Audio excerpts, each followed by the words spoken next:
आजकल गर्मियों की छुट्टियां पड़ गई हैं।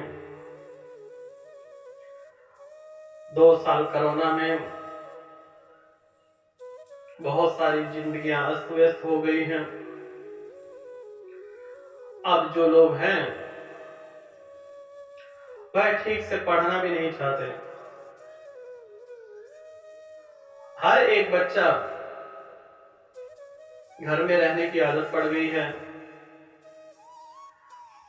लोगों को होम वर्क करने की आदत पड़ गई है। बाहर निकलने से धूप लगती है, ठंड लगती है। इतने टाइम क्यों घर पे रहे? यही सबसे बड़ा कारण है कि मनुष्य का दिमाग स्थिर नहीं है, खास करके बच्चों का। बच्चे आजकल इंटरनेट की दुनिया में खो गए हैं। पता नहीं है उनको कि क्रिकेट क्या होता है, फुटबॉल क्या होता है। घर में ही उत्पाद करेंगे, चीजों को तोड़ेंगे, बनाएंगे। हाल ही में एक बालक से मिला, 12 वर्ष से लेके 14 वर्ष से उस बालक की उम्र थी। मैं उस बालक से मिला तो जितनी देर मैं उसके घर में था उतनी देर वह मुझे परेशान ही करता रहा। कभी माला पे हाथ मारना, कभी अंगूठी पे हाथ मारना, और तत्पश्चात वह अपना पिताजी का मोबाइल लेकर एक कोने में एकांत में बैठ गया। इसी प्रकार से जो हमारे जीवन में जिसे हम समस्या समझ रहे हैं वह समस्या नहीं, वही एक समाधान है। आजकल के बच्चों की तरह आज से करीबन 15-20 साल पहले एक घर हुआ करता था। पति, पत्नी और एक बच्चा। बीमारी से पत्नी की मृत्यु हो जाती है। पति के कपड़े की दुकान होती है। बच्चा 4-5 साल का था। धीरे धीरे जैसे जैसे बड़ा होता गया वैसे वैसे नटखट होता गया। हालत यहां तक आ गई कि उस दुकानदार का काम चलना ही बंद हो गया। जानते हैं किसकी वजह से? उसी बालक की वजह से। वह बालक जब दुकान में कोई व्यक्ति आता सामान खरीदने के लिए तो वह उन्हें परेशान करता। किसी के हाथ में डंडा होता, वह डंडा छीन लेता, किसी को मार देता, थैला छीन लेता। ऐसे करते करते 2-3 साल बीत गए। अब तो ना उसके पास ग्राहक थे। वह रोज सुबह अपने बालक को दुकान पर लाता और शाम को वापस चला जाता।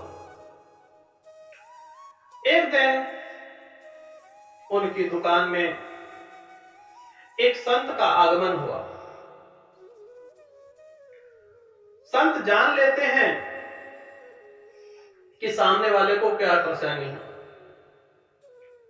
संत ने दुकानदार को देखा, बहुत चिंतित था, उदास सा बैठा हुआ था।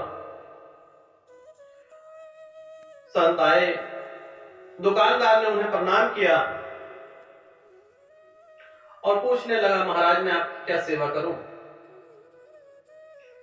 परंतु संत ने कहा कि आप इतना परेशान क्यों हैं?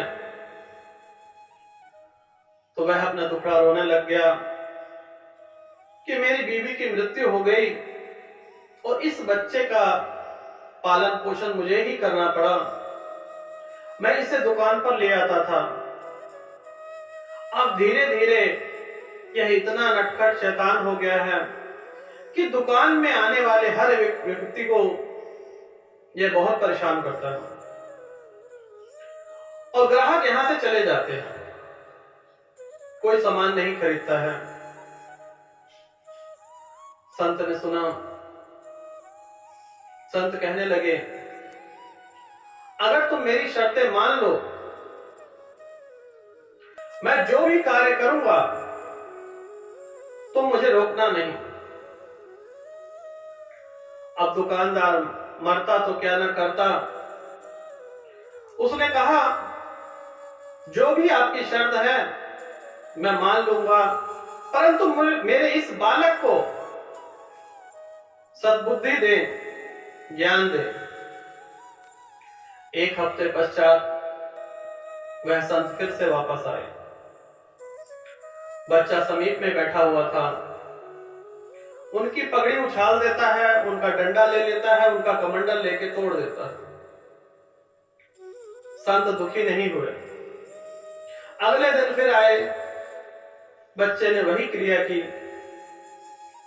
इस बार संत जी अपने साथ एक बहुत बड़ी लकड़ी का टुकड़ा और एक कुल्हाड़ी साथ में लाए।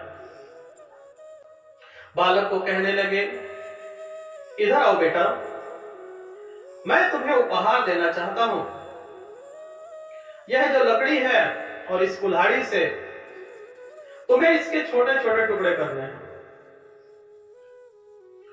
वह सुबह से शाम तक उसी में लगा रहता। इधर दुकानदारी चलने लगी। अगले दिन संत फिर आए तो उसने इस दिन कुछ नहीं किया, क्योंकि दिमाग अलग दिशा में जब चला जाता है तो वह गलत कार्य करना भूल जाता है। जब दिमाग व्यस्त होगा तो फालतू के काम में आपका दिमाग लग ही नहीं सकता। यही कार्य 10-12 दिन चलता रहा।